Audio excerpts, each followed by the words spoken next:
اسلام امن اور سلامتی کی علامت۔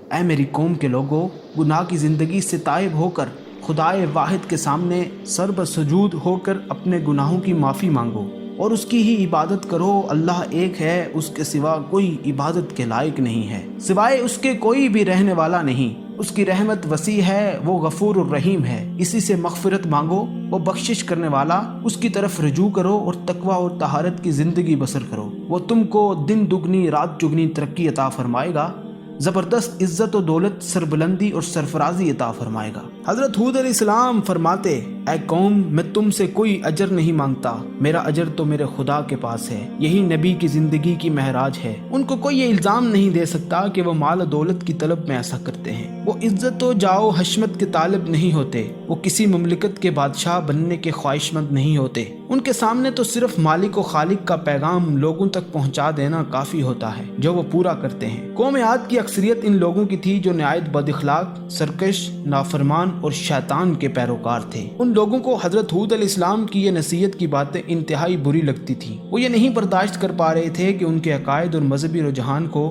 کوئی بدلنے کی کوشش کرے۔ انہوں نے حضرت ہود علیہ السلام کا مذاق اڑایا اور انہیں ستانا شروع کر دیا۔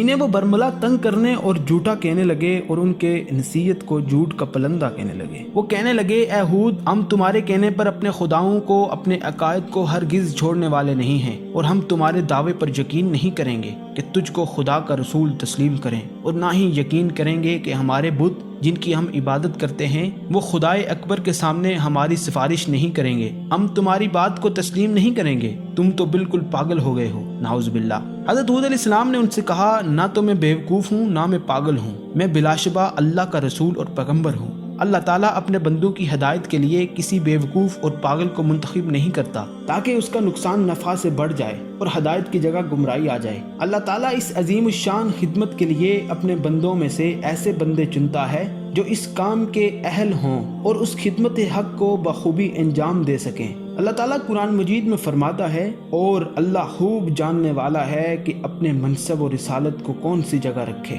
مگر ان پر ہدایت اور تبلیغ کا کوئی اثر نہ ہوا اور ان کی سرکشی اور مخالفت بڑھتی چلی گئی، اور وہ حضرت ہود علیہ السلام کی تکذیب اور بھی زیادہ کرنے لگے، اور یہ بدبخت قوم آپ علیہ السلام کو مجنوں اور خبتی کہنے لگے اور زیادہ مذاق اڑانے لگے اور کہنے لگے، اے ہود، جب سے تو نے ہمارے معبودوں کو برا کہنا شروع کیا ہے اور ہم کو ان کی عبادت سے باز رہنے کی تلقین شروع کی ہے، ہم دیکھتے ہیں اس وقت سے تیرا حال خراب ہو گیا ہے۔ تو ہمارے خداؤں کو برا کہنے سے، ان کی بددعاؤں سے نعوذ باللہ پاگل اور مجنوں ہو گیا ہے۔ ہم اس کے علاوہ تجھ کو اور کچھ نہیں سمجھتے۔ لیکن حضرت ہود علیہ السلام نے ان کی باتوں کو نہایت صبر و استقلال سے سنا، اور پھر انہوں نے خطاب فرمایا،